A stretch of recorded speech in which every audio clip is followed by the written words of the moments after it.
Hello, I'm Olive Hickmott. I've been working for 18 years with hundreds and thousands of exceptional children and adults. I'm a forensic learning coach and author, which means that I help people pick apart the challenges they are having and work out how to overcome them. For myself, I was dyslexic for 50 years and probably ADHD too, which is why I feel so strongly about this topic.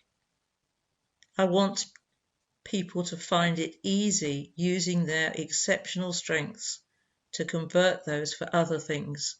Everyone should be able to fluently read, spell in English. They should be able to do comprehension and have reasonable handwriting. They should be able to learn how to have choice to calm their brains. Once they learn about mental imagery, all of this is possible. I've helped them learn in a way that isn't really mentioned in schools, visually, not visual teaching. When you say visual learning to school teachers, they think visual teaching because that's what they've been trained to do, teach visually. Multisensory teaching and learning is a given in school, but visual learning is not in teacher training. So schools focus very little on visual learners and how to get the best out of using their strengths. There are at least 11 secrets that nobody tells you about visual learning, which I'm about to explain to you. I'd be interested to know in the chat box how many of you are here for yourselves, for your kids, or maybe even for your grandchildren. For parents, hold fire on genetics. I believe that exceptional mental imagery may be genetic, but only some people turn into dyslexics, and I have several twins where I have seen this happen. So what about our creative kids? Let me take you back to children for just a moment, and this is my friend Freddie, who comes to many of the workshops with me.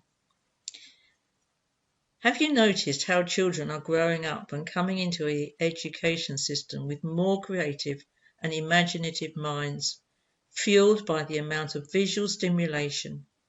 Have you ever noticed adults who think differently? Maybe you're even married to one. What is going wrong when they are in school? They had poor spelling, poor reading, poor handwriting, couldn't concentrate, couldn't do comprehension, and that happens all day long for them. And so the result is overwhelm and exhaustion. When you first see a child smile at you, you can be sure they have mental images of you. If you put on a pink curly wig, they would probably cry, but please don't try this one. A little later in the playground, they will probably recognise their friends, and let's hope their mum and dad too. So our creative children, what is little Freddie good at? Firstly, there's the parents' experience. Do you know what little Freddie's good at? Because normally there is so much chaos going on with little Freddie that the parents have lost touch with what they're good at. Then there's little Freddie's experience.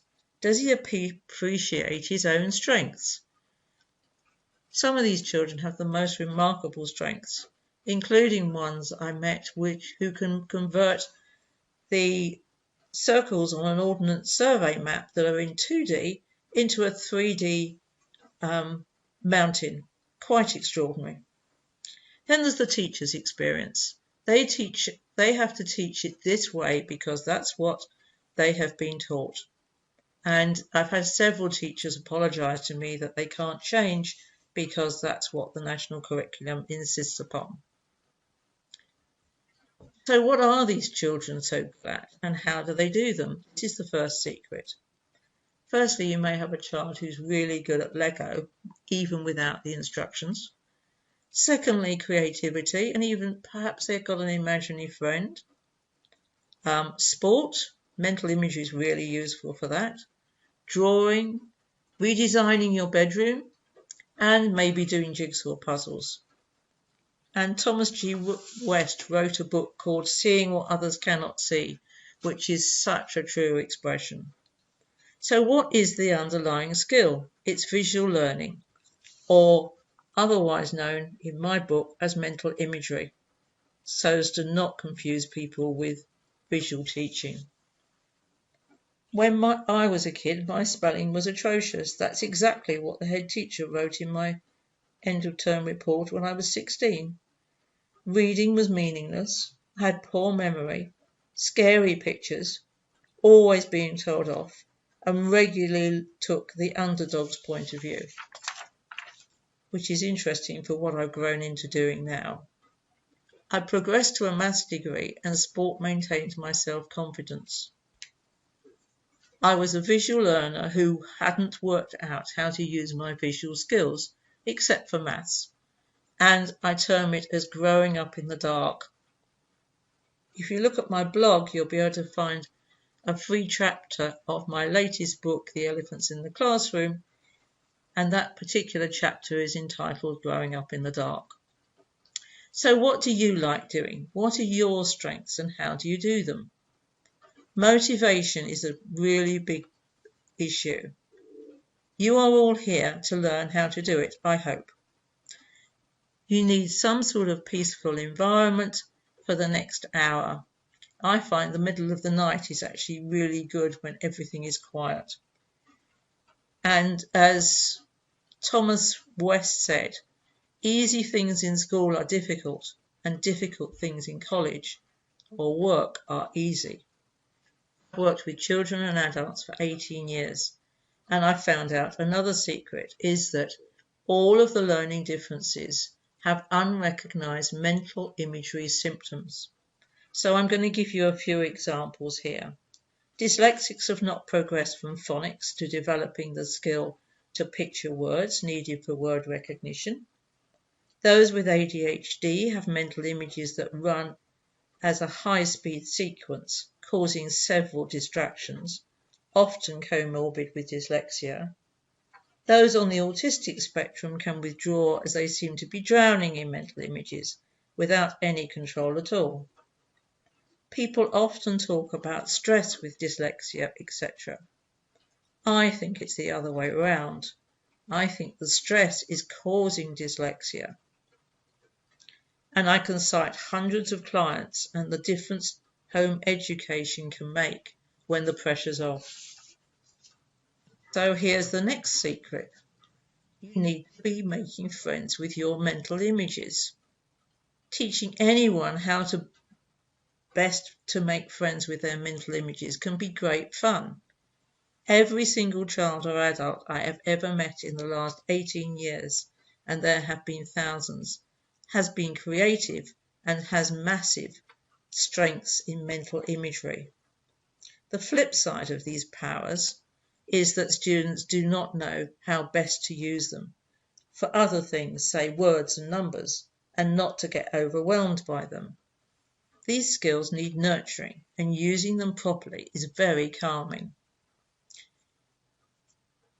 According to NASA, we were all born as creative geniuses, and the late Sir Ken Robinson did a lot of work on creativity.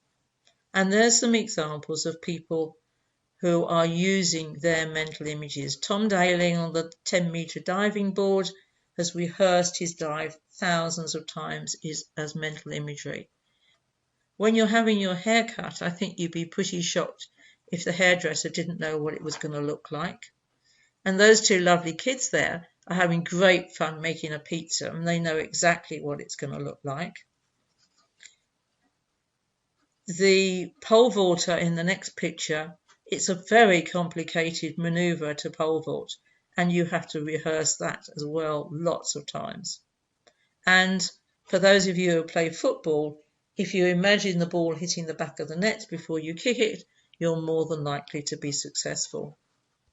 So making friends with your mental imagery. Watch someone's eyes.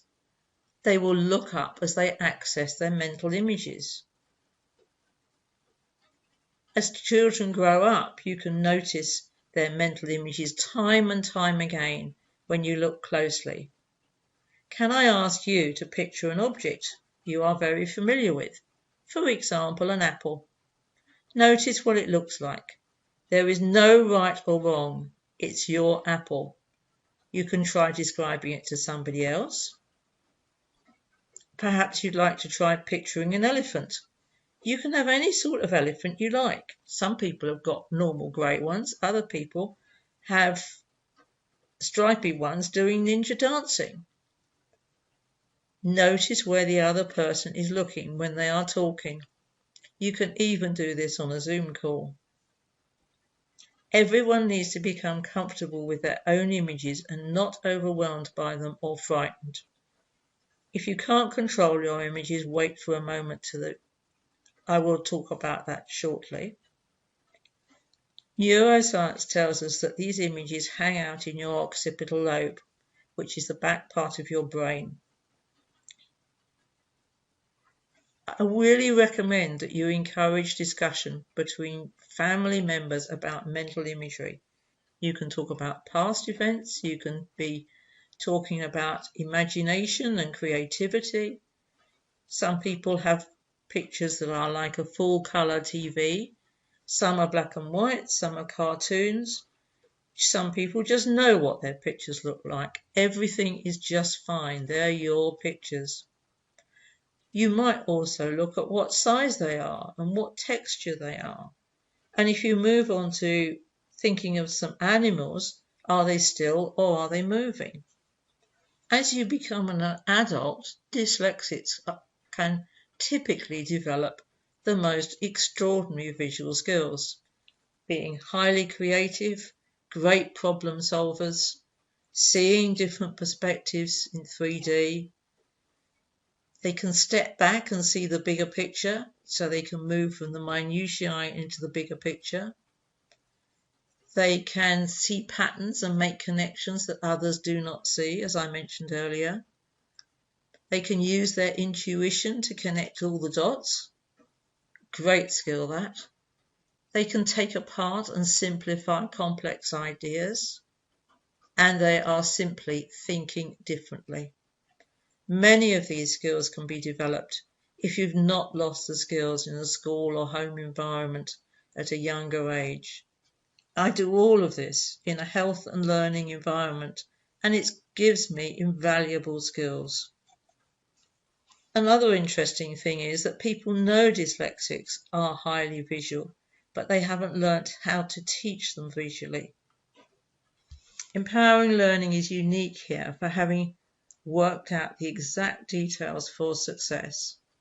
And for those people who succeeded, then companies like GCHQ and EY and Facebook positively encourage the recruitment of dyslexics. Fourth secret coming up: controlling your mental images. This is what lack of control of mental images looks like. It's really painful. You need slow, gentle breathing in and out through your nose. There are millions of people who are over-breathing through their mouths worldwide, which is bad for all manner of health challenges. And in the USA, they reckon that 70% of people diagnosed with ADHD are actually mouth breathers. Mouth breathing increases stress, avoids the vital nasal functions, and reduces your carbon dioxide, which restricts oxygenation to every cell in your body, including your brain. So while I'm talking, just practice slow, gentle breathing in and out through your nose and breathing right down into your belly. Notice how it relaxes you and reduces your anxiety. And with ADHD, everything happens at such an obsessional lightning speed, so you need to be able to take care of your autonomic nervous system with safety, breathing and grounding. So get relaxed, gentle breathing. Imagine you can ground through your feet or from the base of your spine to enable you to feel solidly connected to the earth and natural gravity. With just a little practice, you can have control of your mental imagery. You will be able to select one still picture or more at will. Now let's look at how mental imagery can help with reading, spelling, and so much more. Repeat the breathing and grounding frequently to keep letters still. The fifth secret is that you can improve your handwriting if you want, simply and easily. Just try copying down the heading you see there. In a class, you can use this for copying down from the board. So now, copy down "Here is a secret" without looking at the paper in whatever style you like. So don't look at the paper, just copy it down from the screen. Then notice what happened.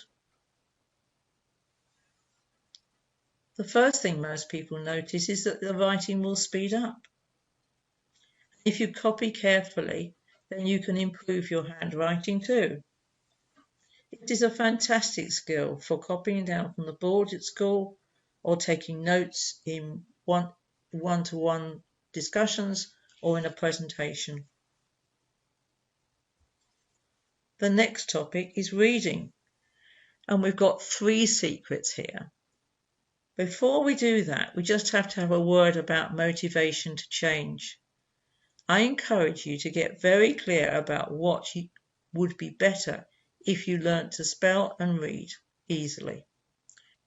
Would your experience of the world stay the same? What would your life be like? What would it sound like, feel like? What would others say? It's quite possible that you can change really simply, and it can be fun. Now you've got control over your pictures, you can use them for words. First, try to read a paragraph in any book or newspaper and notice which words you recognize and which you need to break down into phonics and blend. The words you recognize are already in your brain's word form area. Congratulations! The 7th secret is to notice where the book is. If you raise the book a little higher, does it improve your reading? This isn't magic, but a function of your eye position to keep you out of any negative emotions that you naturally access when you are looking down. Find anything you are motivated to read. Just read to yourself with the book propped up until you can create some confidence and feel free to ask words you don't understand. You can also practice reading to the cat or the dog. Don't read aloud yet to anyone else. That just creates performance anxiety. Now the 8th secret, comprehension. When you're reading, create pictures for comprehension. Just read a paragraph, make up a picture, read another paragraph, make up another picture, and then see if you can join them together like videos. So you end up with a video of the whole book that you're reading. So the 9th secret is spelling. If you've tried something like Look Cover Right, please notice the subtle differences that make all the difference. Visualizing words is an essential skill for literacy. Those who are good at literacy picture words in their mind's eye, as in mental images.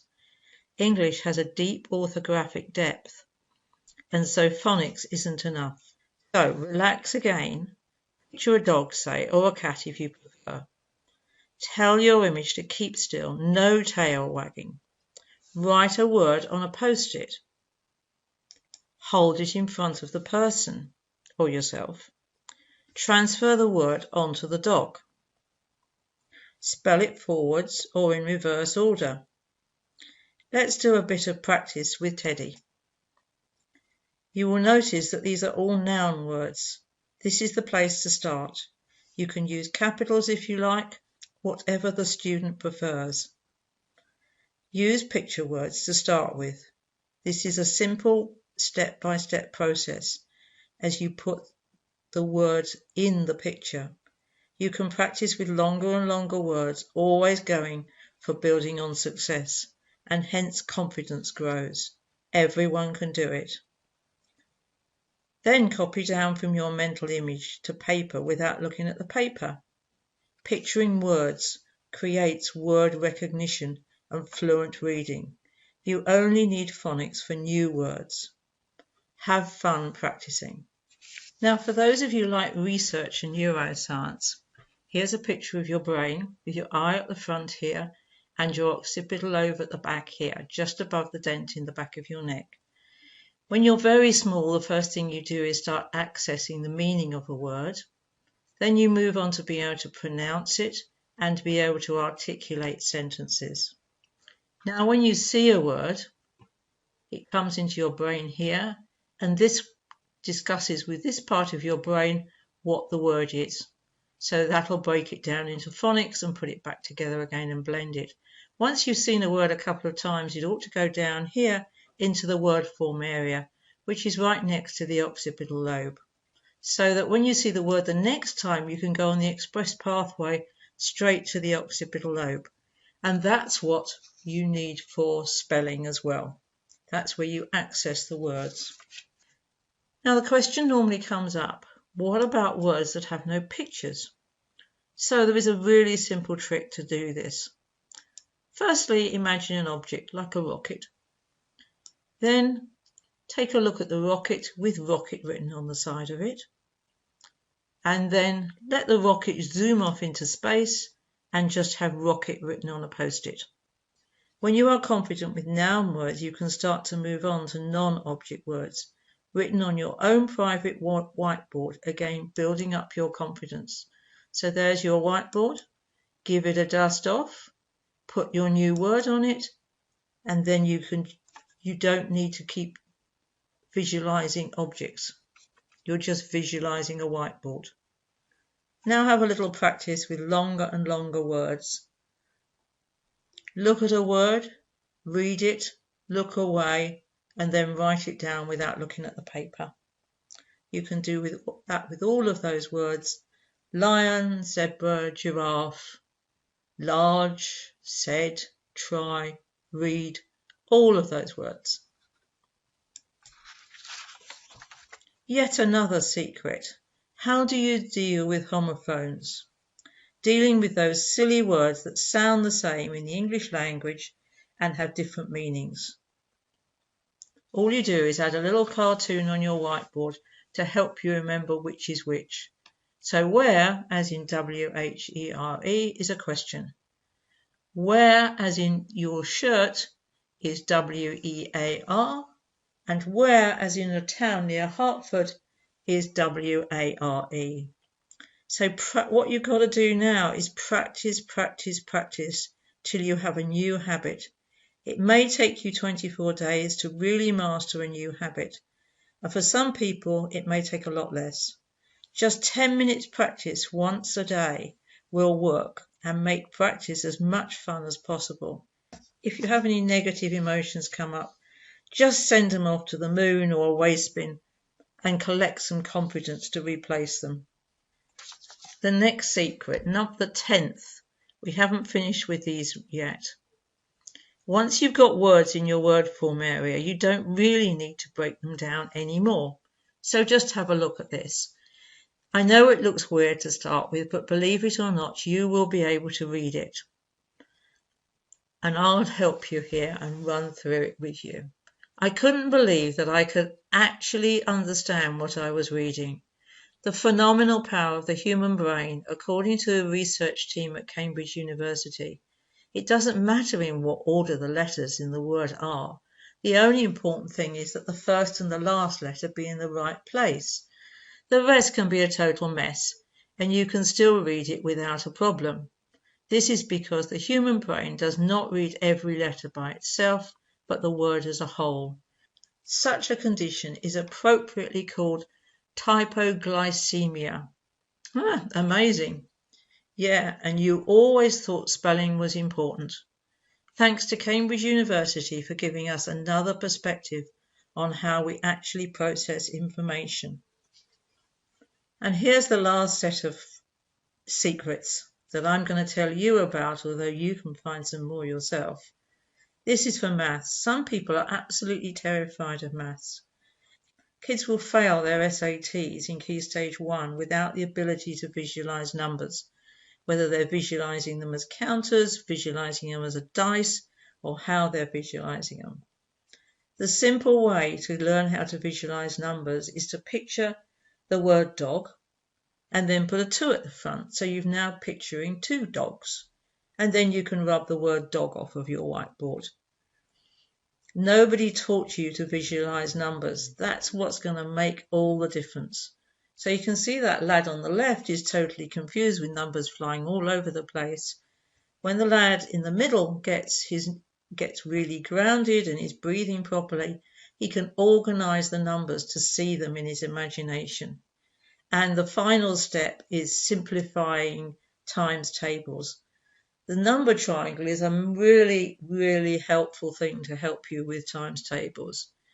That one means 7 times 2 is 14, and also 2 times 7 is 14. And so you only have to learn half of them anyway. And also 14 divided by 2 is 7, and 14 divided by 7 is 2. What could be easier? Now, during lockdown, I did a lot of very short videos to put on YouTube so that people could pick up the skills for themselves. And all those blue blobs on there are for a 10-minute, 15-minute video on YouTube. And so you can refer to each one of these. You'll find they're really, really useful, and they come in 4 categories. Reducing anxiety, which I think is where we should all be starting, because children in school get really anxious about some of this stuff. Secondly, identifying their strengths, get them curious with praise about what they enjoy doing and how they can use that for visualizing words, and then how they can use it for visualizing numbers. So I say these are all very short videos on my YouTube channel, Olive Hickmott. Now, how can you help others? Firstly, you could tell others about this technique. I found out about it when I was 50. I really don't want people to have to wait until they're 50 to find out this fact. And I was quite annoyed when I found out that nobody had taught me. Do ask them to contact me if they don't understand what you're saying or if they don't believe it's possible. Here are some resources and coaching and training. There's my website, which is empoweringlearning.co.uk, where you'll find resources, training courses and masterclasses. There's lots of these mini videos for lockdown on my YouTube channel, which is Olive Hickmott. And do subscribe, because when you subscribe, then you lose all the other stuff that pops up when you type Olive Hickmott. Then there's my blog, which has got lots of useful stuff, olivehickmott.co.uk, and I'd also be delighted if you'd follow me on Facebook, LinkedIn or Twitter. So here's my 3 books on the subject of learning differences. The last one was called The Elephants in the Classroom, uncovering every student's natural power of mental imagery to enhance learning. So it does exactly what you see on the tin. On the right-hand side here is a workbook which gives you simple step-by-step instructions, and you can order that off my website. You can learn the skills for yourself through coaching with one of our practitioners, or you can learn to teach others for yourself. Thank you very much for listening.